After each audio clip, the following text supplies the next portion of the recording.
Hotep, everybody. This is Michael Imhotep, founder of the African History Network and host of the African History Network show. It is Thursday, February 22nd, 2024, and African American History Month, Black History Month continues.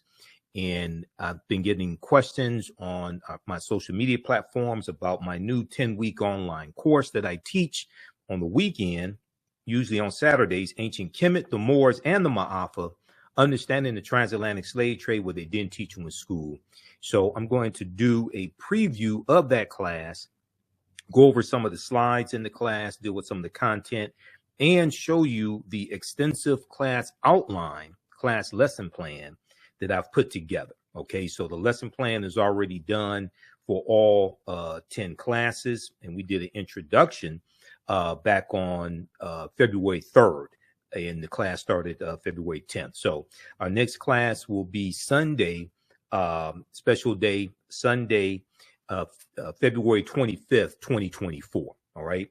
Now, when we deal with the transatlantic slave trade, we have to understand that we can't start studying our history in slavery. We have to deal with thousands of years of history that leads up to the transatlantic slave trade taking place. And we have the class lesson plan on our website, AfricanHistoryNetwork.com, so you can review the entire 10-week lesson plan. We have to deal with thousands of years of history that leads up to the transatlantic slave trade taking place. And we have to deal with the 800-year occupation of Europe by the Africans known as the Moors, who take the teachings from ancient Kemet, ancient Egypt, into Europe. And these teachings bring Europe out of the Dark Ages. Okay, so this class, I started teaching it in 2017. I've been studying history over 30 years. This class evolved out of a 4.5-hour lecture that I did back in January 2014.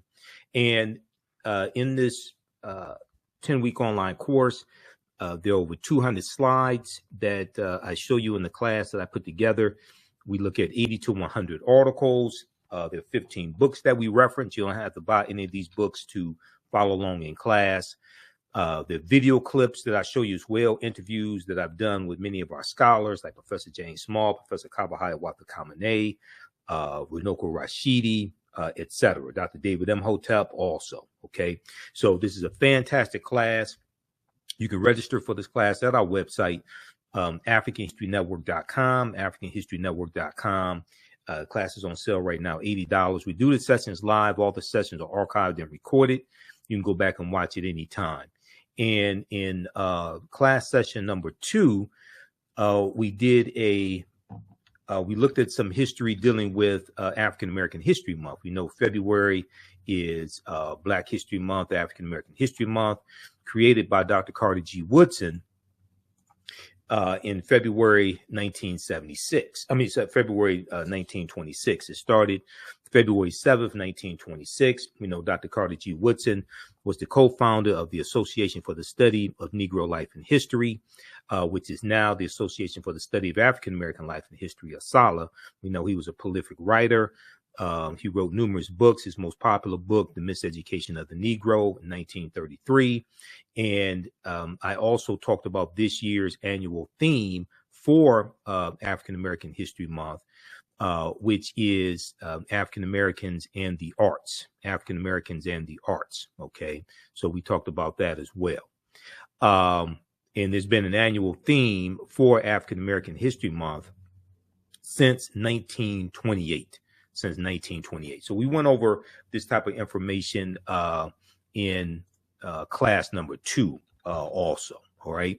So some of the things that we deal with in the class, and I'm going to refer back and forth from the class outline that I put together to the some of the slides in the course also. Okay. So be patient with me as we transition.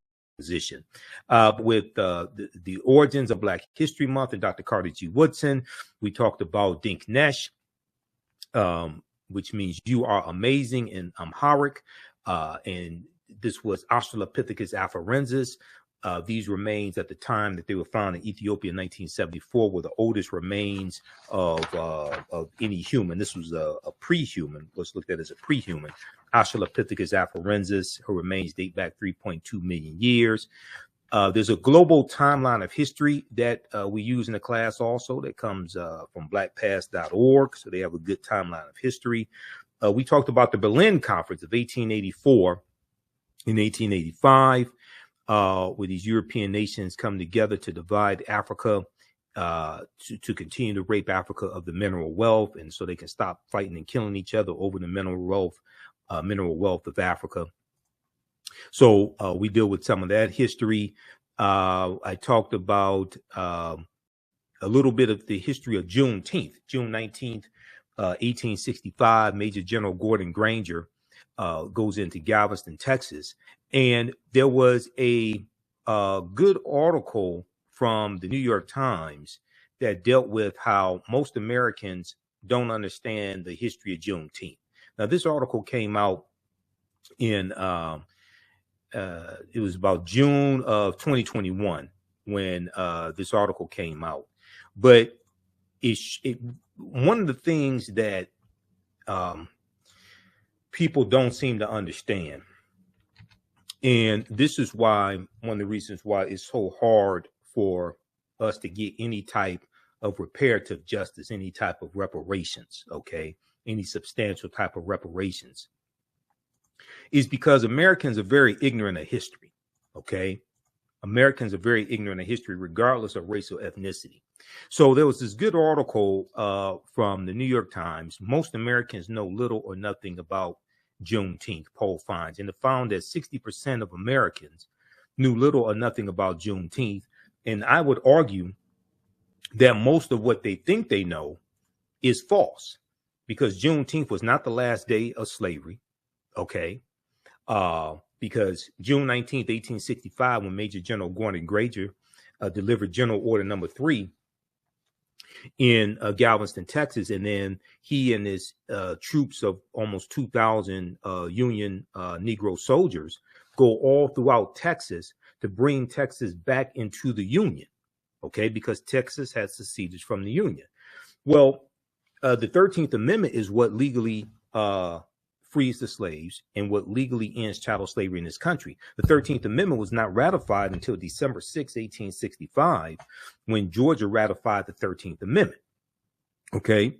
The Emancipation Proclamation did not free the slaves. That's January 1st, 1863. And we, in the class, we look at it, and I tell people to go to archives.gov and read the Emancipation Proclamation, or go to loc.gov, Library of Congress website, and read the Emancipation Proclamation, because it specifically tells you that the territories that are in rebellion, those territories that belong to the Confederacy, those slaves would be free if those territories did not come back into the Union by January 1st, 1863. But it gives exceptions. It gives exceptions to the border states, Maryland, Missouri, Kentucky, and Delaware. They were allowed to keep their slaves. Okay. Maryland did not abolish slavery until November 1864. Okay. And that had to be put on the ballot. They had to vote on that. The Emancipation Proclamation did not free the slaves. So one of the things that we do in this class, from class number 1, is dispel a lot of myths that are out here dealing with history.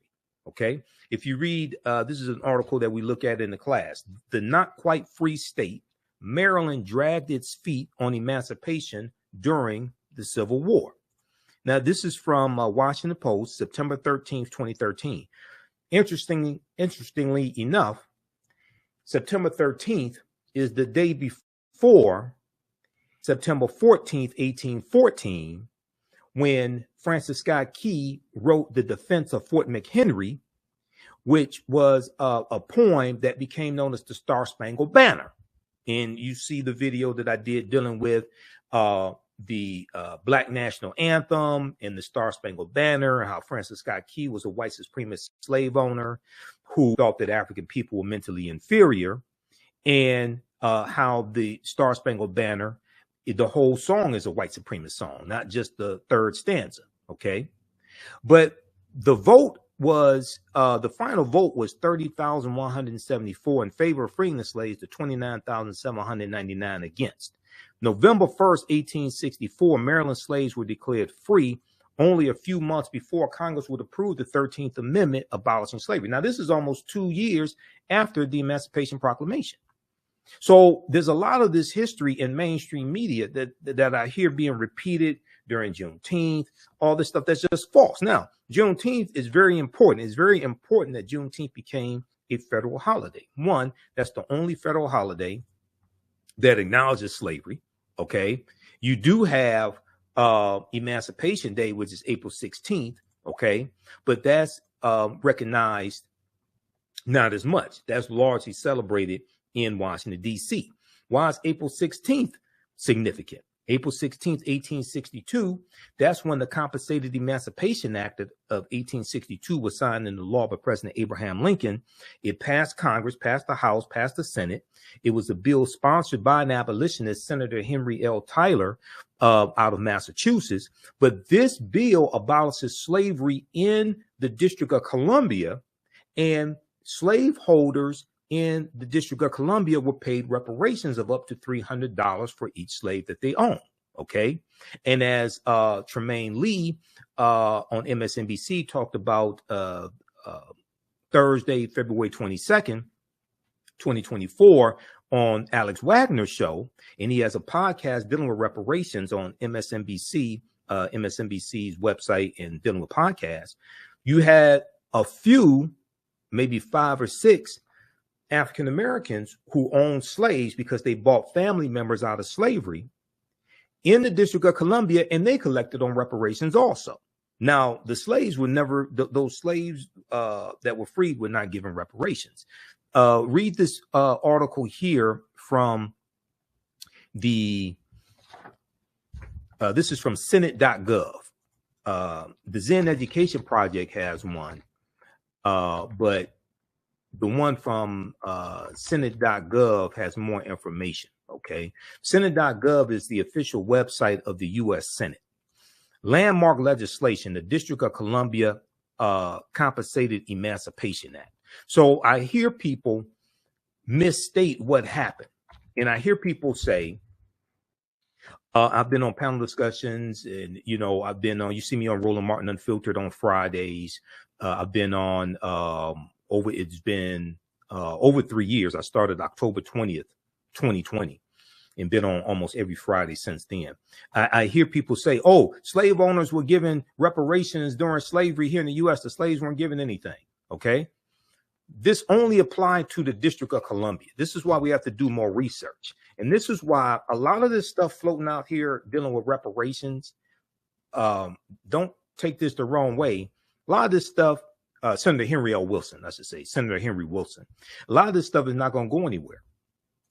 Because if you're seeking a legal remedy to a historical problem, then that would imply that you understand both law and history. And unfortunately, a lot of people pushing this stuff dealing with reparations don't understand either one. And I can listen to them and tell that. A lot of this stuff is not going to go anywhere. They don't know how to make legal arguments. And the other thing is, as we deal within this class, and also in the second class that I teach, dealing with history from 1800 to 1968, race-based policies are illegal at the federal level based upon Title VI of the 1964 Civil Rights Act, Section 601, non-discrimination and federally assisted programs. Nobody wants to have that conversation. Okay. But if we look at this very quickly here, landmark legislation, the District of Columbia Compensated Emancipation Act. On a visit to Washington, D.C. in 1836, the site of a slave auction held in the shadow of the Capitol, the U.S. Capitol, convinced future Senator Henry Wilson of Massachusetts to, quote, give all land to the cause of emancipation, end quote. So he's elected to the U.S. Senate in 1855. This is 6 years before the Civil War begins, April 12, 1861.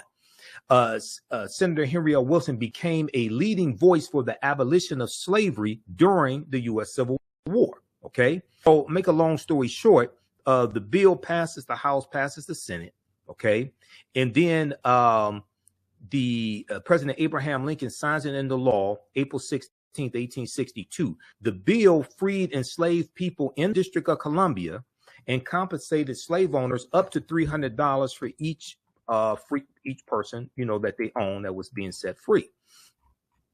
Now, the Hartford Daily Courant, Courant, celebrated that, quote, not a slave exists in their shackles have fallen, never to be restored, quote.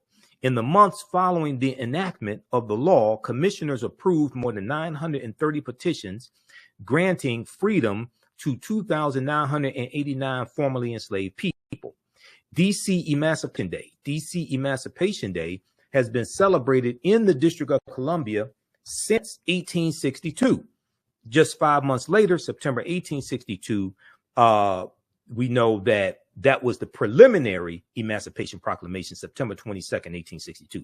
The Emancipation Proclamation was a military strategy that Lincoln used, and the purpose was to bring the South back into the Union. Okay. All right. Now, so read this here at Senate.gov. Senate.gov is the official website of the U.S. Senate. So there are 80 to 100 articles that we look at in the class. We go deep into this history. Okay. And in the second class that I teach on Sundays, we have that class starting up in June. Black resistance movements from the Haitian Revolution, U.S. Civil War, Civil Rights Movement, Black Power Movement, 1800 to 1968. We focus in on that period of history and get deep into this history also. Okay. All right. Now, so we look at things like Juneteenth briefly to dispel some of these myths. We talk about Imhotep, one of the greatest people who ever lived in human history. Imhotep was a philosopher. He was a priest, physician, architect, mathematician, designer of the step pyramid for Nasubiti, Pharaoh Zoser in the third dynasty. And Imhotep means he who comes in peace in the ancient Medu Neter language. And these are some famous statues of Imhotep. Now, this is Imhotep, and this is not Imhotep. In the 2001 movie, The Mummy Returns, the villain's name was, one of the villain's names was Imhotep. And they have this Arab-looking Eurasian actor, Arnold Vosloo, portraying Imhotep. And in the movie, he was a villain. He was evil. Okay. So many of our children will see this and think that one of our greatest ancestors was evil. Okay. And not even of African descent.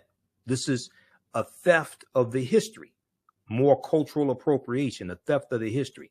Here's a picture of the step pyramid that Imhotep was an architect of. This was for Nasubiti Zoser in the third dynasty. And there's a couple of books also on Imhotep we reference in the class. This one right here by Dr. Malefe Kete Asante, who's a friend of mine. I just interviewed Dr. Asante in April of 2023, dealing with the whole Cleopatra the Seventh controversy and the documentary that Jada Pinkett Smith did in the series African Queens. The Egyptian philosophers, Ancient African Voices from Imhotep to Akhenaten. Okay, excellent book. They talk about all these philosophers: Ptahhotep, Imhotep, Kagimni, Sanchi, all these before Aristotle, Socrates, and Plato. Okay, and Imhotep, we see around 2700 BC he lives. Depending upon which timeline of history you look at, the timelines of history can be 200 to 300 years off. But we know at least 130,000 years of our history has been stolen. Okay, so I'm going to go back to the course outline. And once again, the course, as I said before, the course outline, we have it right on the homepage of our website, AfricanHistoryNetwork.com. Right at the top when you see the information for this class. So you can register for this class right now. We do the sessions live. All the sessions are archived and recorded. can go watch it. You can watch it anytime, even after the 10-week online course is over with. You can go back and watch the entire class. Okay.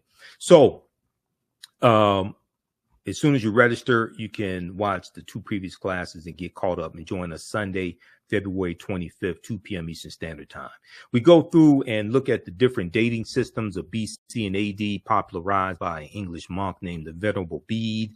We look at the 1619 project. We talk about that some, and how a lot of what we know, a lot of what we've been taught about 1619 is false. Okay. And we go through and break that down. And then we deal with the date. Even though 1619 did take place, August 20th, 1619, 29 Negroes are on, or 29 Africans are on the White Lion pirate ship. Okay. The White Lion pirate ship, which was an English pirate ship. A lot of the history surrounding 1619 is false.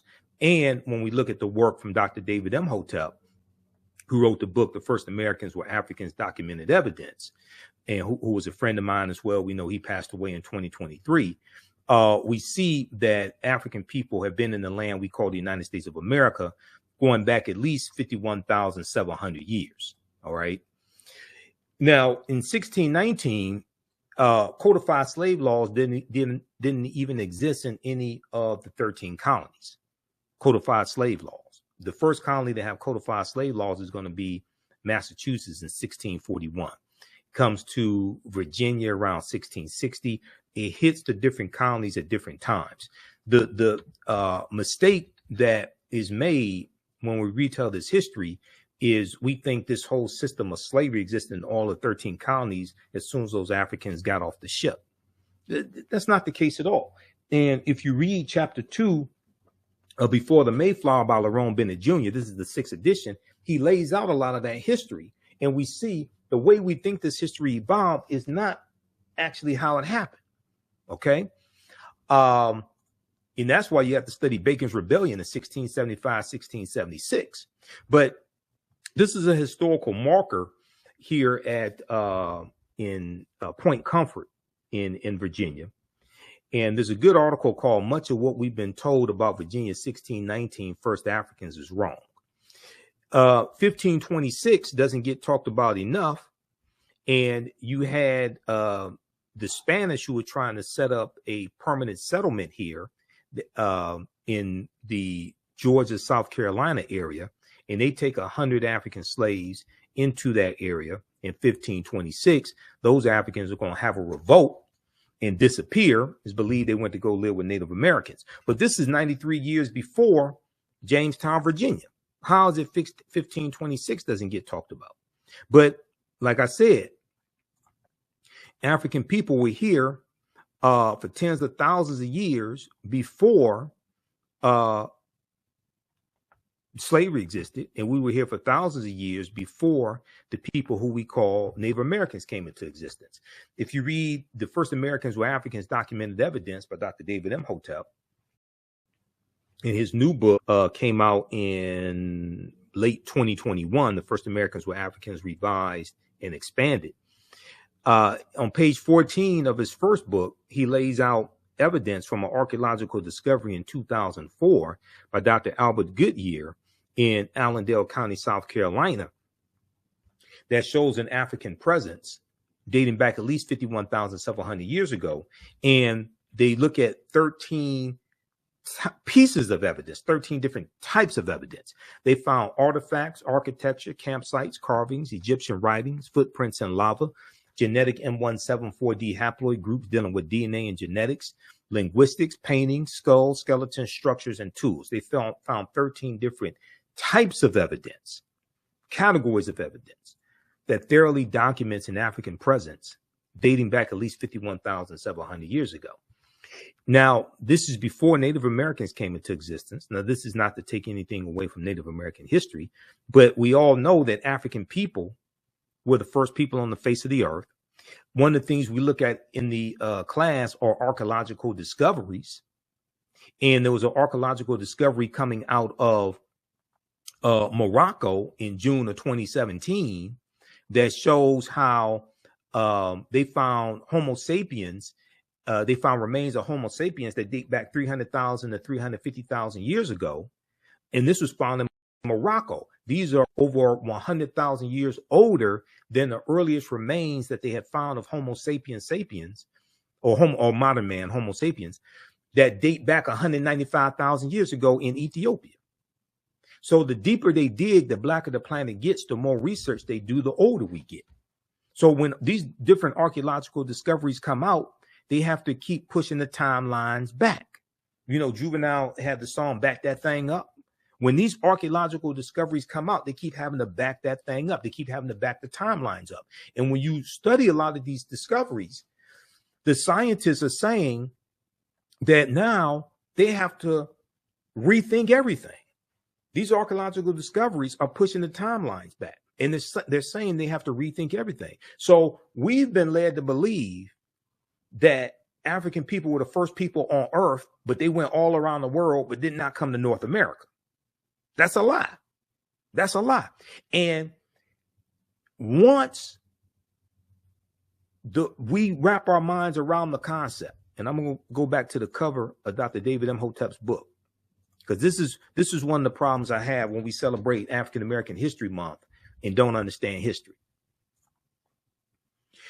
If we approach history from the perspective that African people first came to this land that we call the United States of America, conquered and shackled in chains, conquered by Europeans, then you are already starting the conversation with a defeatist attitude and a false concept.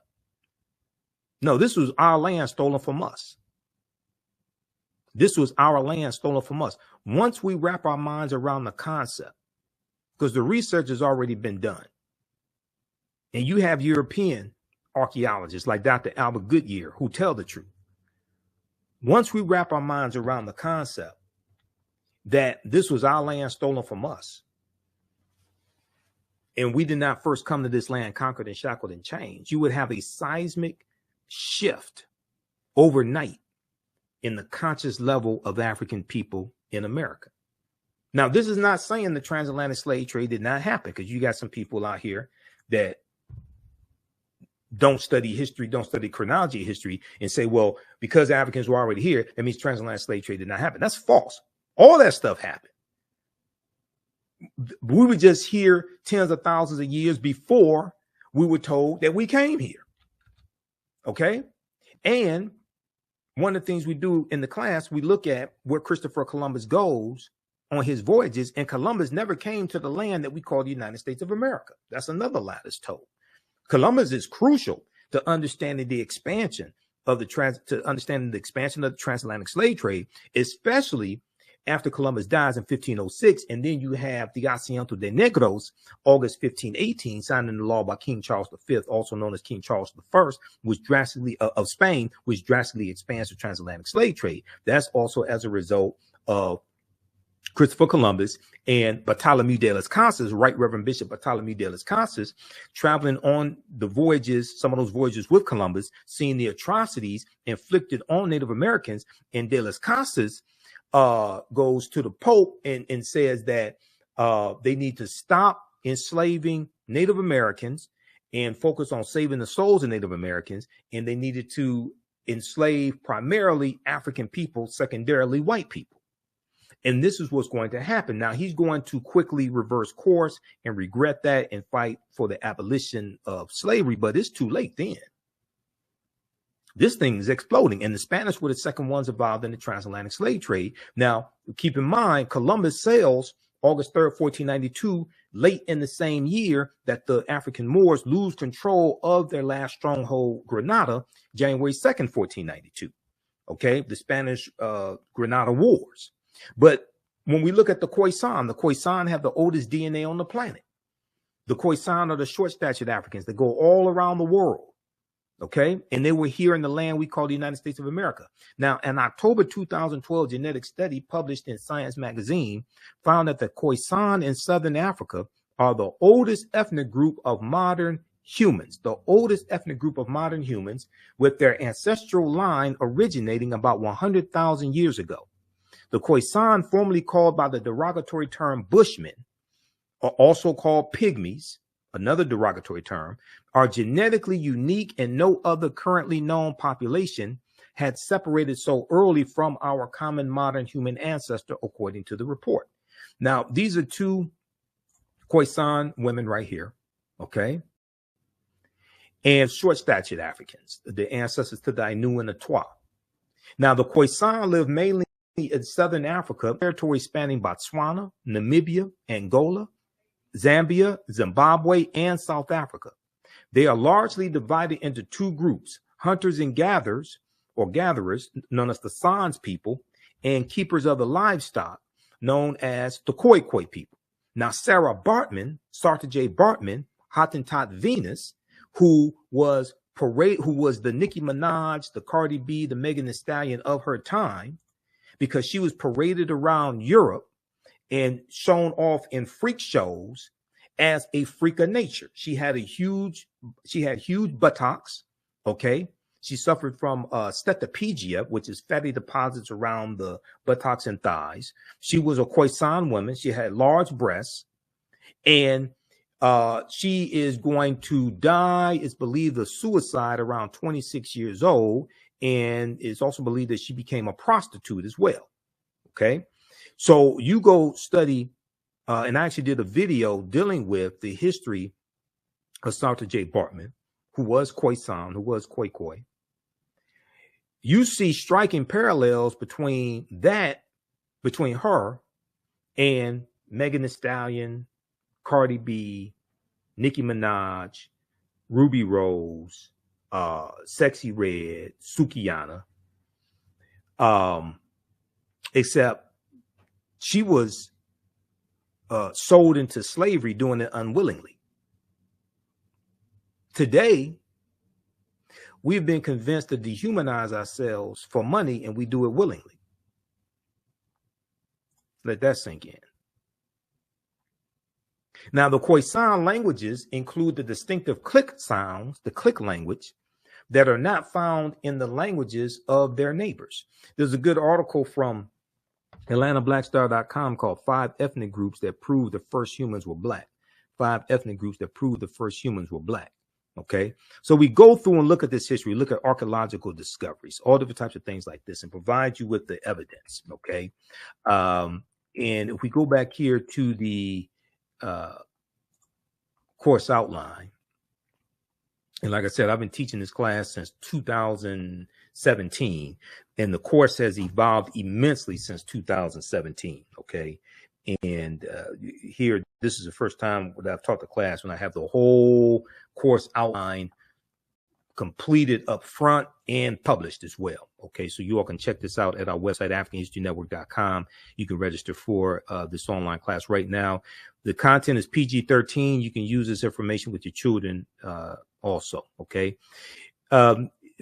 We talk about the film Black Panther. The film Black Panther deals with African history, African culture, African language, African spiritual systems. There are 11 different African cultures that we see represented in the film Black Panther, but also the language spoken in the film Black Panther is a Bantu language called isiXhosa.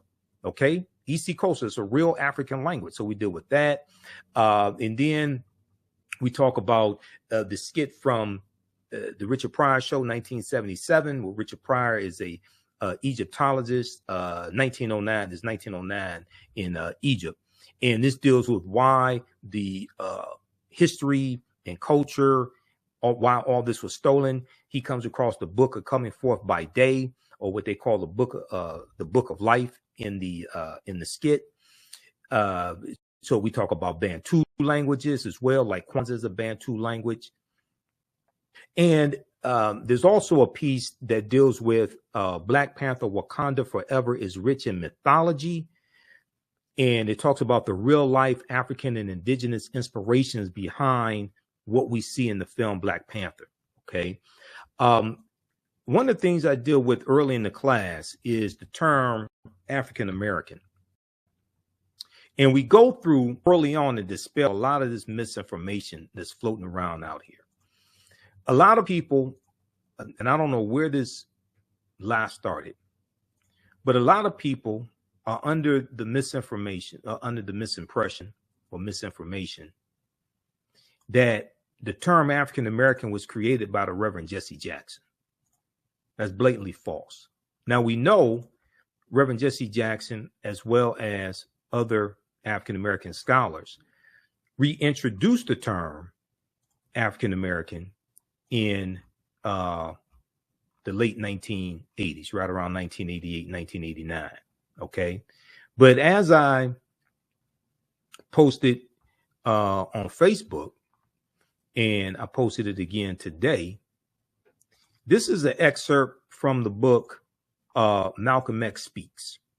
And we know we just commemorated the 59th anniversary of the assassination of Malcolm X, February 21st, 1965. In the Ballad of the Bullet, April 3rd, 1964, when Malcolm delivers the Ballad of the Bullet in Cleveland, Ohio, at Corey Methodist Church, he uses the term African American. And on page 36 of this book, in the Ballad of the Bullet, he uses the term African American. And what I'm going to do is, let's see here. Let's throw this up. Try to expand this as much as I can.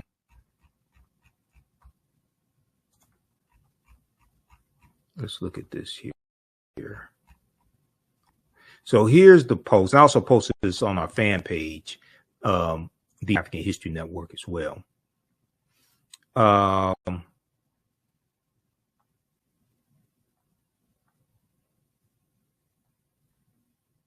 Right here. Let's go to this. Okay, I said, for some reason, people are shocked when I tell them that Malcolm X used the term African American in the speech, the Ballad of the Bullet, April 3rd, 1964, in Cleveland, Ohio. For some reason, many people operate under a myth that Reverend Jesse Jackson created this term. He did not. Reverend Jackson reintroduced the term, but since most of our people don't understand history, they fall for the myth. The pages referenced are from the book Malcolm X Speaks. It looks at some key speeches he made in 1963 to 95. I think it's also important to note Willie Lynch never historically existed, and the Willie Lynch letter 1712 has proven to be a fraud, which is true. Willie Lynch never historically existed. That's one of the biggest frauds in history. Research professor Manu Ampem, who's a friend of mine, I'll be interviewing him sometime in late March 2024. Research professor Manu Ampem for more information on this topic. Please note the term African American is as old as, so read the article from NOLA.com, NOLA. The term African American is as old as America itself, reports. But when we look at this here, this is from pages 36 and 37 of the Ballad or the Malcolm X Speaks, the book Malcolm X Speaks, edited with prefatory notes by George Brightman. And Malcolm says, right now in this country, if you and I, 22 million African Americans, that's what we are, Africans who are in America, you're nothing but Africans, nothing but Africans. In fact, you get farther calling yourself African instead of Negro. Okay. But check this out.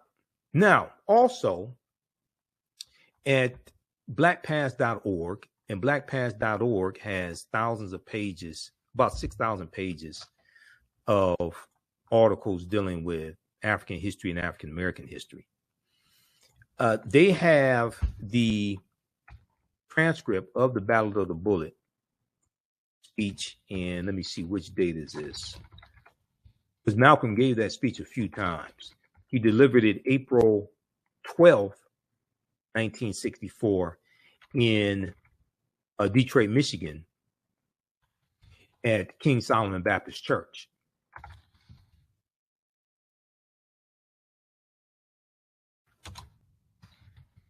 But let me pull this up from Black Past.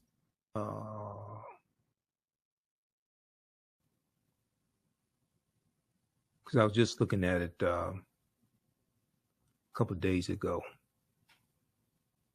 And actually, do I have the link in here? Hold on, I thought I had the link. in one of these, I posted the link. Oh, there was a post I did dealing with Malcolm commemorating his the day of his assassination, and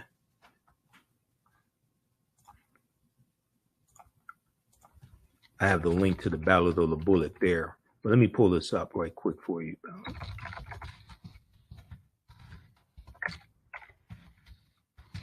This is at blackpast.org. I want to show people this because, once again, like I said, a lot of us don't understand this history. Okay, so this is at blackpast.org. 1964, Malcolm X, The Ballad of the Bullet. This is the version from April 3rd, 1964 in Cleveland, Ohio. All right. And if we go here, right here, right now in this country, if you and I, 22 million African Americans, that's what we are, Africans who are in America. Okay. This is Malcolm. We were using the term African Americans in the 1960s. I don't know where this lie started that Reverend Jesse Jackson created that term. Professor James Small, one of my teachers personally, he told me personally that he said we were calling ourselves African Americans in the 1960s. So let's, during African American History Month especially, can we please expose these myths and stop spreading these lies? Willie Lynch never historically existed. Jesse Jackson did not create the term African American. African people did not first come here August 20th, 1619. Yes, August 20th, 1619 did happen, but we were here for thousands of years before that. Okay. All right. How you all like this type of information? Give us a thumbs up, give us a heart, give us a like on this broadcast. Now, if you like this type of information, you can support the African History Network a few ways. Be sure to register for the online history classes that I teach on Saturdays. Ancient Kemet, the Moors, and the Maafa, understand the transatlantic slave trade, what they didn't teach you in school. Visit our website, AfricanHistoryNetwork.com, AfricanHistoryNetwork.com. We do thousands of years of history and what leads up to the transatlantic slave trade taking place. This is a 10-week class. We're doing more than 10 weeks this time around. Next classes are Saturday, May 4th, Saturday, May 11th, Saturday, May 18th, and Saturday, May 25th, 2024, 2 p.m. Eastern Standard Time. Click right here to register here for the class.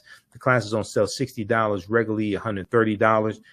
We do the sessions live. All the sessions are archived and recorded. You can go back and watch it any time. So a year from now, 2 years from now, you can still watch the entire course. We have the lesson plan here for the entire course also already laid out, so you can look at the content that we cover. We deal with 80 to 100 articles, and I put together this class. I've been teaching this class on and off since 2017. Okay, I've been studying history 34 years now. Do lectures across the country. Been hosting the African History Network show 14 years, but we look at there's over 200 slides that I put together, 80 to 100 articles that we'll go through and look at. The 15 books that we reference. You don't have to buy any of these books to follow along in class. I'll show you excerpts of the books on the screen usually.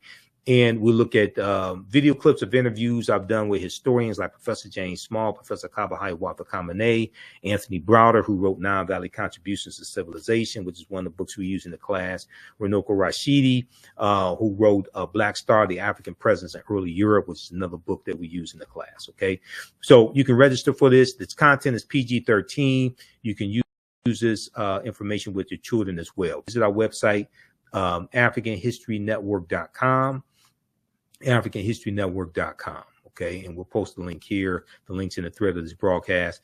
And you can support us through PayPal and Cash App, $ the AHN show through Cash App, $ the AHN show through Cash App, and through PayPal, paypal.me/the AHN show. So we have the information right here on the website as well. This is our official Cash App account, $ the AHN show, SHOW. When you go to it, it'll say Michael and show my picture there. These are fake African History Network Cash App accounts here. that have been stealing money from us. There are a few other ones out there I've identified. I'm still trying to get them shut down. You can click right here on our link and it shows our QR code, okay, for Cash App. This helps us stay on the air, keep doing the research, pay some of the bills, etc. Upgrade